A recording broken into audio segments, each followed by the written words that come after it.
away. When water enters a crack in a rock, it expands as it freezes overnight. When the ice turns to water and freezes again, it forces the crack open a little more. As the water seeps even further, the crack widens. This freeze-thaw action is repeated. It eventually causes pieces of rock to break off. They fall down the mountainside, where they lie as pieces of jagged rock known as scree. It eventually breaks down further into tiny rock fragments which are carried away by rivers and streams. Lighter particles, such as sand, are suspended in the water. Larger grains and pebbles are pushed along the bottom. The faster the river flows, the more it can carry. In this way, fragments of rock are transported towards the sea. This demonstration illustrates what happens when they get there. The sand and pebbles in the guttering are behaving as if they were in a river. The tank at the end is the sea. Where they meet, the flow of water slows down. It no longer has the energy to carry its load, and the particles fall to the sea floor, forming sediments which gradually build up over time. Over the years, these sediments get squashed and compressed and harden to form our second type of rock, another one to look out for in a town centre.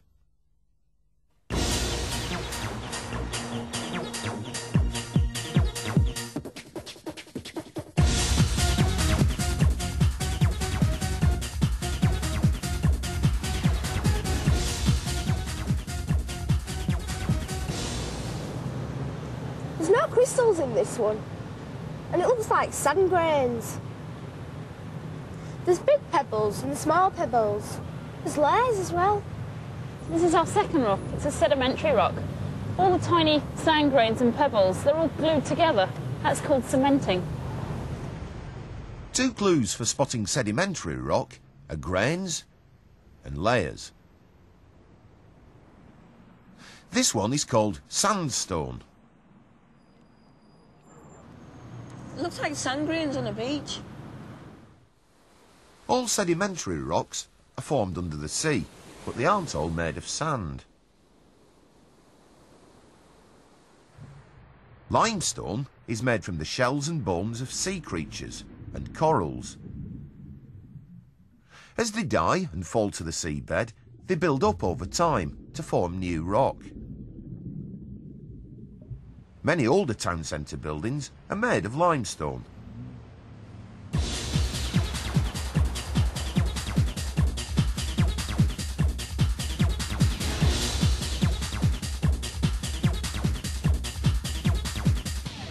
Natalie, come and have a look at this.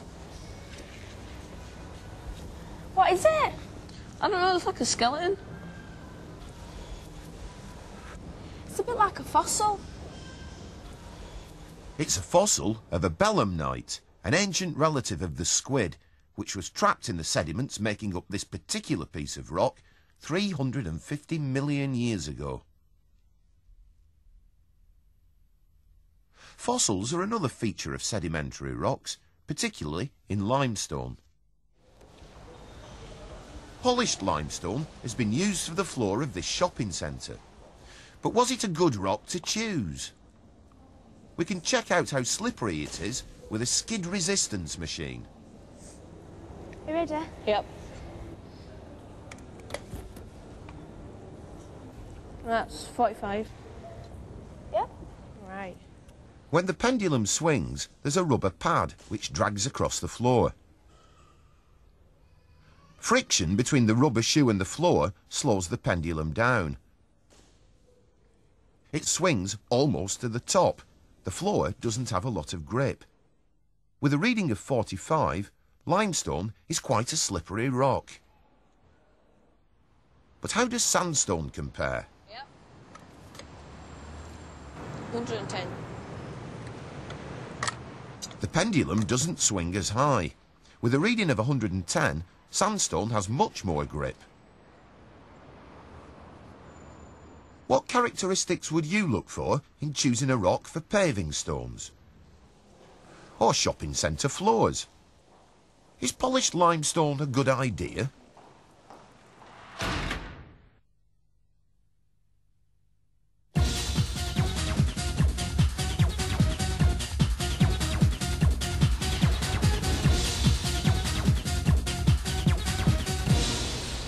So what type of rock is this then? This is a rock. Yeah.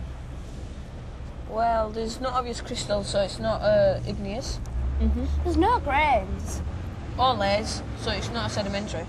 No, that's right. This is our last type of rock. It's a metamorphic rock. Metamorphic means changed, so a metamorphic rock would have started life as either an igneous or a sedimentary rock. They're the most difficult to spot.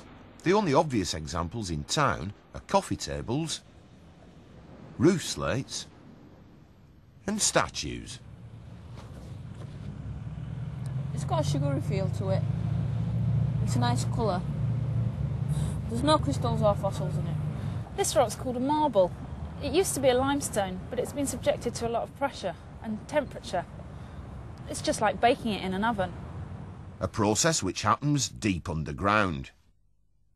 The heat might come from a volcano. As magma pushes its way through the Earth's crust, the surrounding rocks get hotter. Sometimes they'll get hot enough to change. But you can't see it happening. The rocks are far too deep underground. As well as being baked, rocks can be squeezed. Pressure builds up in the Earth's crust. Eventually, it can cause rocks to change.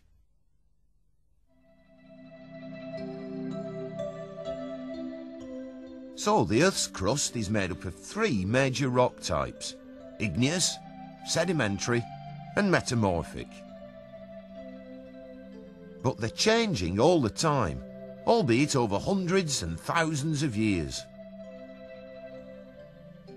They change from one rock type to another.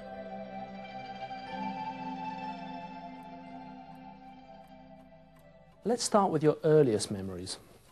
I remember a baking hot volcano. Then things cooled off and I began to feel more solid. Sounds like an igneous condition.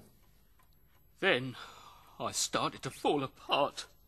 I was swept along at top speed in a river and was at the bottom of the sea before I managed to pull myself together again. Right. A sedimentary phase. I must have rested there thousands of years, maybe. Everything was getting on top of me. Then the pressure just became too great. Oh dear. I felt like I was changing again, getting stronger and stronger. As I thought, metamorphic days. So, Doctor, will all this changing ever stop? I'm afraid it won't, Mr. Rock. Oh. It's perfectly natural.